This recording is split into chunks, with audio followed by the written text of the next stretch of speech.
right, we have been learning about addition and subtraction strategies in math class. Yesterday, we reviewed the subtraction strategies that we learned.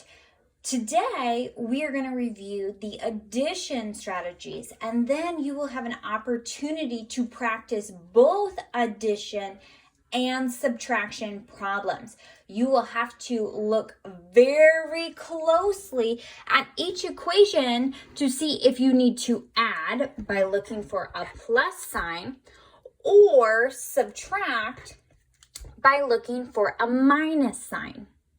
Now, when we are adding and we have that plus sign, we're going to add together our two add-ins, our two smaller numbers, to find our sum.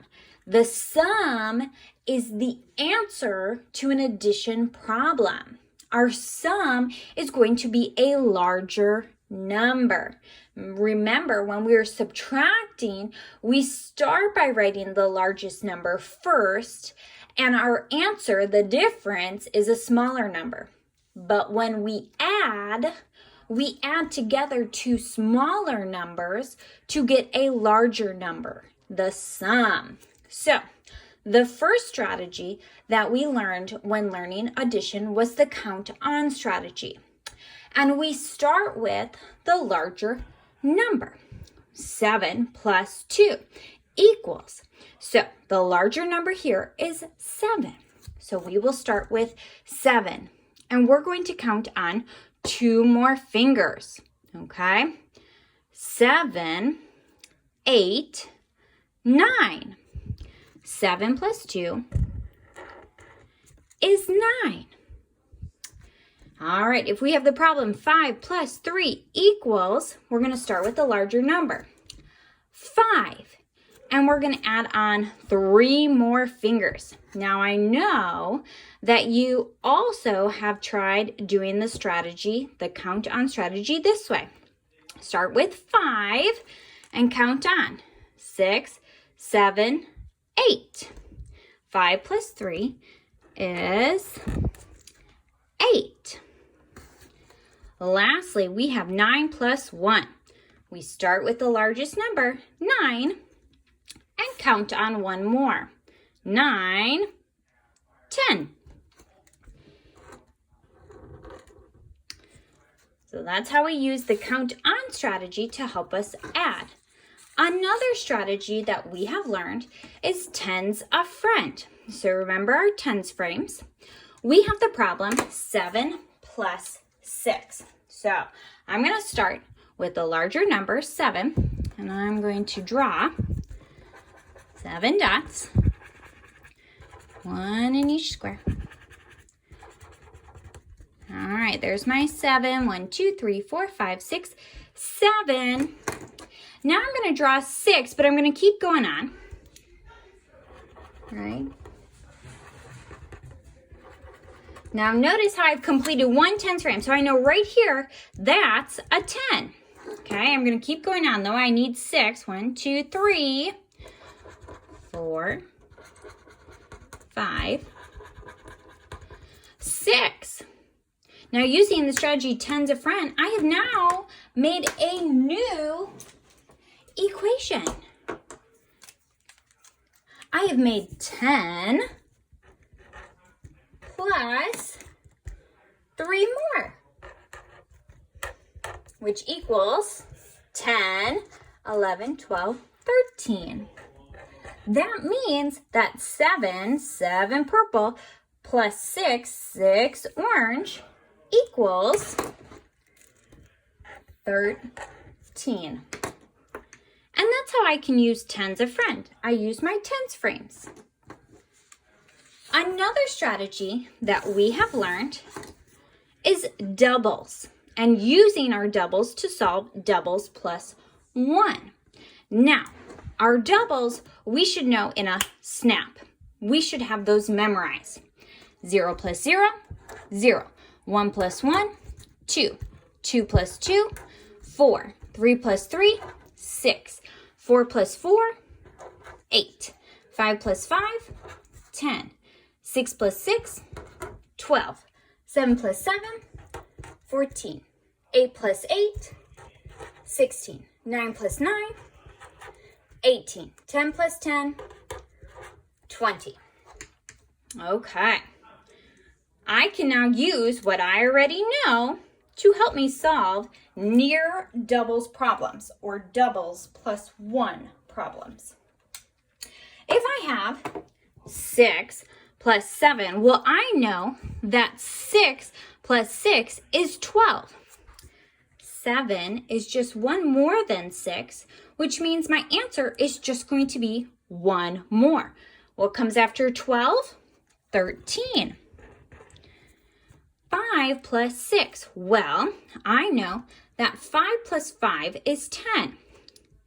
6 is one more than 5, which means my answer is going to be one more than 10. What comes after 10? 11. 7 plus 8. Well, I know that 7 plus 7 is 14. 8 is just one more than 7. So my answer is going to be one more than 14. What's one more than 14? What comes after 14 if I'm counting? 15. 9 plus 10. Well, I know that 9 plus 9 is 18. 10 is just one more than 9. So that means that my answer to 9 plus 10 is going to be one more than 9 plus 9. So 18, what is one more than 18? What comes after 18 when I'm counting? 19. All right, last one. 3 plus 4. Well, I know that 3 plus 3 is 6. 4 is just one more than 3, which means that my answer is going to be one more than 6. What comes after 6? 7. All right, and another strategy that we have learned, which is similar to one we talked about yesterday, is adding 0. Yesterday we were talking about subtracting 0. Today we're talking about adding 0. When we add 0, we're adding 0, which means we're not adding anything. We're not changing anything. So for all of these answers, it is going to be that other number, the number we're adding to 0. So 8 plus 0. If I have 8 gumballs and I add 0 more gumballs, I still have 8 gumballs. 9 plus 0? Well, 0 isn't adding anything, so I still only have 9. 11 plus 0? Remember, 0's not doing anything, so I still have 11. 0 is not changing my problem. 17 plus 0? I still have 17 because 0 is not adding anything to 17. And lastly, 6 plus 0, right? If I have 6 gumballs plus 0 more gumballs, I still only have 6 gumballs. The last strategy we talked about was the flip-flop strategy. If we know that 6 plus 5 is 11, then we know what 5 plus 6 is. Because I just took these two numbers and I flip-flopped them. So I still have my 6 and I still have my 5, which means if 6 plus 5 is 11, then 5 plus 6 is also 11 because none of my numbers are different. They are all the same. Same here. If I know 3 plus 6 is 9, then I also know what 6 plus 3 is. I'm still adding together the same numbers, a 6 and a 3. I have just flip-flopped them in a different order. That doesn't change my answer. My answer is still 9.